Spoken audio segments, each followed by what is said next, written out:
ইমরান বুঝছিস এবার যে হারে লেবুর দাম বাড়ছে মনে হয় না যে আর এবার রোজায় আমরা এই শরবত খেতে পারবো আমাদের এইটাই খাওয়া লাগবে মনে হচ্ছে এটাই বলাই তো বেশি করে বলাই বেশি করে বললাম, আমরা এটাই খাই মরে যাই আর কি করবো।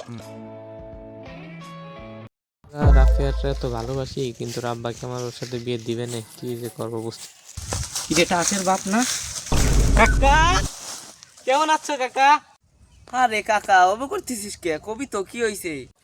কাকা আমি না আপনার মায়ের অনেক ভালোবাসি, আপনার মায়ের সাথে আমার হাঙ্গা দিবেন?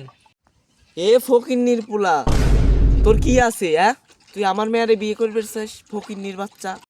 কাকা আমার কিন্তু একটা লেবুর বাগান আছে, বুঝে শুনে কথা বললেন। কি বাজান তোমার লেবুর বাগান আছে?